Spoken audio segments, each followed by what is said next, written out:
Moray Rabotay, Shalom, Uvracha, ce Shabbat, Be'ezrat Hashem, on lira Parashat Teruma. C'est une paracha dans laquelle Akadosh Baruch Hu, il demande à tout le clan d'Israël de faire des dons pour construire le Mishkan. Akadosh Baruch Hu leur dit, We'asu li Mishkan, we'shachante betocham.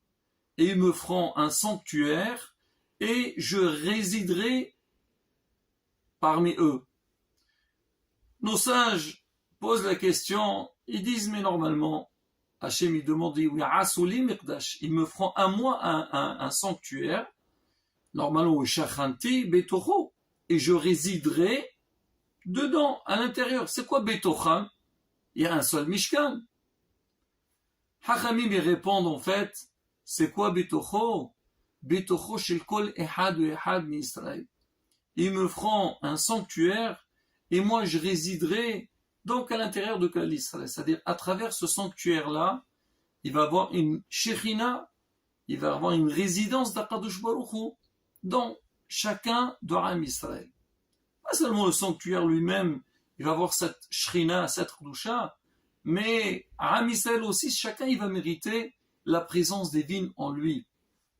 Hachamim, ils ont donné beaucoup d'explications donc sur cette manière de parler. Et certains, ils ont expliqué en fait, c'est vrai, à l'époque on parlait du Mishkan, quand Am Israël ils avaient construit dans le désert, mais on dit qu'il y a aussi un Mishkan, donc de tous les jours et toutes les générations, c'est le foyer juif, que chaque Ben Israël, il a besoin de construire, on a tous une maison, on dit quand un Hatan in Kala, donc un garçon et une fille, ils décident à se marier, ils vont résider dans une nouvelle maison. Alors on dit, donc ce Mirdash ou ce Mishkan, dans lequel ils vont résider, et moi, je résiderai à l'intérieur. Alors de quelle manière?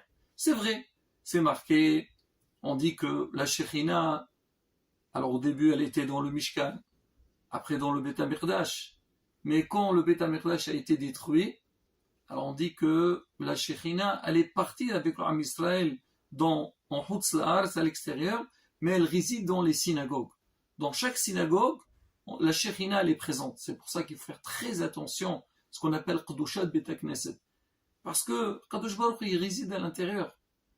Il y a Hachem qui est présent. Et nous, Hasve Shalom, donc on dénigre, on rabaisse donc l'Akdoucha, la sainteté de l'endroit. C'est pour faire très attention, ne pas parler, ne pas faire des choses qui ne sont pas valables par rapport à l'endroit dans lequel on se trouve.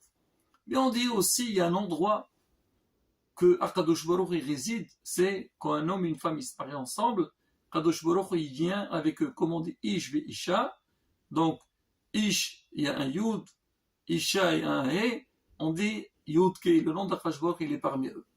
D'accord, ça c'est le fait qu'ils vont se marier, ils vont s'unir. Mais plus que ça, on dit que dans la maison elle-même, on doit faire comme quelque chose qui symbolise, qui représente un petit peu le sanctuaire. On dit que dans le Mishkan, il y avait le Mizbeach, il y avait l'autel, il y avait le Shulchan, la table, il y avait la Menorah, le chandelier, il y avait les kérovim, les chérubins. On dit pareil aussi, chacun chez lui à la maison, il doit faire en sorte que tout ce qui se déroule à la maison, comme si c'était un endroit qui est kadosh. On dit la cuisine, on a dit c'est comme le mizbeach. Qu'est-ce qu'on fait sur le mizbeach? On fait des sacrifices et on prend donc des bêtes qui n'ont pas de défaut. Il y a tout un travail qui se fait à l'intérieur. On dit pareil aussi, le mitbah ayodi, la cuisine juive, elle doit être selon la halakha, déjà respecter le lait, la viande, et en dehors de ça, tous les produits qu'on amène, les aliments qu'on amène, il faut qu'ils soient cachers, faire très attention. Et surtout aujourd'hui, alors il y a énormément de problèmes de kashrut. Donc chacun, il doit veiller que chez lui à la maison, que ce soit, comme on dit, al taharat kodesh, et tout est cacher comme il faut. Shulchan, c'est la table dans le Beth HaMikdash, mais chez chacun il y a une table, et c'est pareil aussi la table quand on va manger. C'est vrai qu'on mange, c'est un petit peu, c'est matériel, donc on se nourrit, mais derrière ce manger, comme on disait, il faut que ce soit aussi une certaine kdusha en dehors de la nourriture qu'on va mettre là-bas.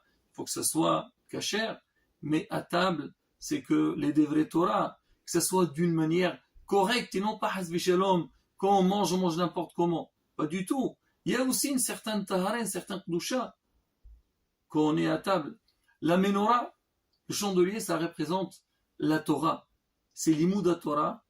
C'est que, comme la menorah, elle était tout le temps allumée, nous aussi, la Torah, elle doit nous envelopper. Elle doit être autour de nous tout le temps. Tout ce qu'on fait dans notre vie, il faut qu'il soit lié avec la Torah. Les chérubins, donc, ce sont, on dit, 2 tinokot. Alors 2 bébés, c'est pareil aussi par rapport à l'éducation des enfants. Il faut qu'il y ait, la Shrina réside dans l'éducation qu'on donne à nos enfants. Ça veut dire quelque part, toute la maison, c'est vrai c'est un endroit, c'est une résidence, mais il faut savoir aussi cette résidence, il faut qu'elle soit liée avec Avodat Hashem, le service d'Akadosh Baruch Hu, et sentir sa présence à l'intérieur de la maison. On raconte une histoire avec notre maître, Rabbi Mordechai Eliyahu. C'est un Kadosh Elyon. Rabotai, des histoires, c'est une grandeur déjà dans l'étude de la Torah. C'était Rishon LeZion, c'était le grand rabbin d'Israël. Et aussi, il y avait une force aussi, c'était un grand Mekoubal. On raconte qu'il y avait une fois un riche des États-Unis. Il a fait faillite. Il a vraiment perdu dans toutes ses affaires. Il est venu en Israël, on a dit, va voir Rabbi Mordechai Eliyahu, demande-lui une bracha, peut-être lui pourrait t'aider pour Bezat Hashem te remettre et reprendre tes affaires.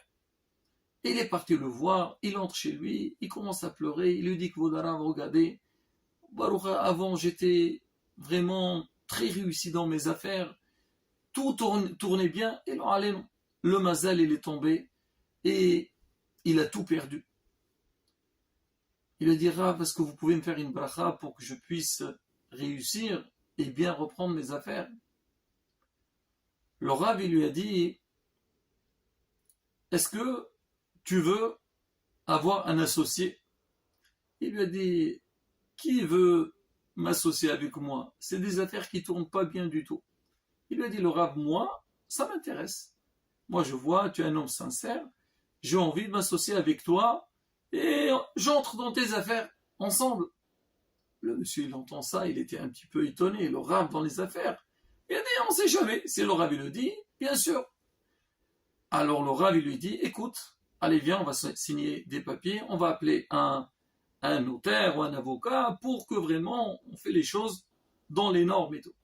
Le monsieur, il a dit, monsieur le rabbin, on n'a pas besoin ni avocat, ni notaire, ni rien du tout. Moi, je vous fais l'entière confiance.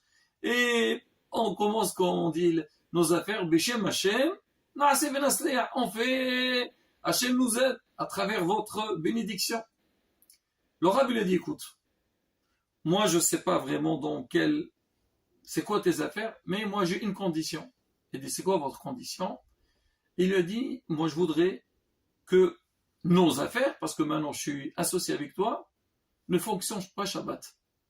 Ah, Shabbat c'est interdit. Le monsieur dit, Rav, mais vous savez pas, le Shabbat, le samedi, c'est la journée où on travaille le plus. C'est la journée où il y a le plus grand bénéfice de toute la semaine. Le Rav lui a dit, écoute, je t'ai dit, je suis prêt à m'associer avec toi, mais à une condition que ça soit fermé le Shabbat. Bon, le monsieur, il n'avait pas vraiment le choix. Il dit quoi? Qu'est-ce que je peux faire? Déjà, j'ai trouvé quelqu'un qui s'associe avec moi. Il dit, c'est pas grave. Alors, on va... Ils ont signé un papier entre eux et le monsieur, il est parti. Il est rentré aux États-Unis, mais il a vu que Blainara, les affaires, ils ont repris une bracha exceptionnelle. Comment on dit? Pendant quelques mois, il a travaillé, il a bien gagné. Et il est reparti en Israël pour voir son associé. Il arrive chez Rav Mordechai Eliyahu, le Rav il le voit, alors comment ça va? Et le monsieur le grand sourire, il lui dit, ah, Baruch Hashem, mes affaires, ils ont fleuri, et vraiment, Baruch Hashem, je commence à me remettre. Le Rav, il a dit, tu as vu? Le Shabbat, Mekor Bracha. L'Iqrat Shabbat, Lecho Venilcha, qui est Mekor Bracha. Va vers le Shabbat, et le Shabbat, il te donnera toutes les brachot. Très bien. Alors le monsieur dit, Koudarab, déjà je suis venu vous remercier, et je voudrais vous donner votre part. On a dit, on est associés, j'ai tout noté, Rav, et je vous donne tout ce que vous méritez. Le Rav, il a dit, non. Non, s'il te plaît, j'ai pas besoin d'argent. Moi, pour moi, mon bénéfice, c'est que toi, tu as... Non, Rav, je suis pas d'accord.